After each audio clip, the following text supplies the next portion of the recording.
Welkom by dag 4 van ons Spreuke studie. Ek is so bly jy is vandag weer saam met my terwyl ons verder ontdek wat dit beteken om 'n moderne Spreuke 31 vrou te word. Voordat ons begin, as hierdie oordeenkings vir jou tot seën is, sal ek dit baie waardeer as jy op die kanaal inteken en vir die video 'n duimpie opgee. Dit help dat nog meer vroue hierdie Bybelstudies kan ontdek. En as vandag se boodskap jou bemoedig, deel dit gerus met iemand wat dit nodig het. Kom ons spandeer nou 'n paar minute saam in God se woord. Ons sleutelskrifgedeelte vir vandag is Spreuke 4 vers 23. Bo alles, wees versigtig met wat in jou hart aangaan.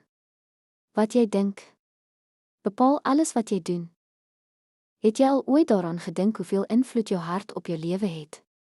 Die Bybel praat nie hier van die fisiese orgaan wat bloed deur jou liggaam pomp nie. Dit praat van die middelpunt van wie jy is. Jou gedagtes, jou gesindheid, jou begeertes en jou besluite, begin alles in jou hart.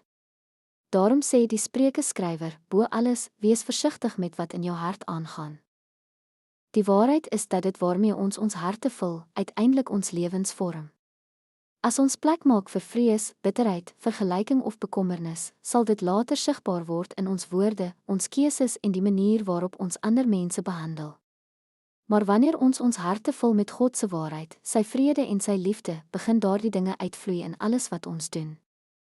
Wanneer ons aan die Spreuke 31 vrou dink, bewonder ons haar wysheid, haar vriendelikheid en haar krag.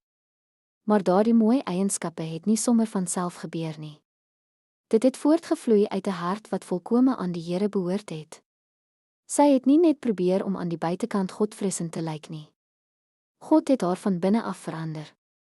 En dit is presies wat hy vandag nog vir ons wil doen. Elke dag maak ons die poorte van ons harte vir iets oop.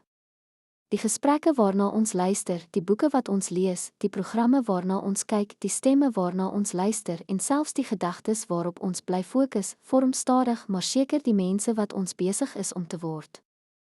Vra jouself vandag hierdie eenvoudige vraag. Wat laat ek toe om my hart te vul? Bring dit my nader aan Jesus of trek dit my stadig van hom af weg? Die wonderlike nuus is dat ons nie alleen ons harte hoef te bewaak nie. Soos ons tyd in God se woord deurbring, bid, hom aanbid en naby aan hom leef, verander die Heilige Gees ons dag vir dag. Stadig maar seker vul hy ons harte met sy wysheid, sy vrede, sy liefde en sy vreugde. Dit is hoe God ons vorm tot moderne Spreuke 31 vroue. Vroue wie se woorde lewe bring. Vroue wie se harte vol genade is. Vroue wie se lewens die mooi karakter van Christus weerspieël. Kom ons bid saam. Hemelse Vader, dankie dat U my vandag herinner hoe kosbaar my hart vir U is. Help my om dit sorgvuldig te bewaak en wys te wees oor dit wat ek toelaat om my gedagtes en gesindheid te vorm. Vul my hart met U waarheid, U vrede en U liefde. Help my om my oë op U gefestig te hou en nie my lewe met ander te vergelyk nie.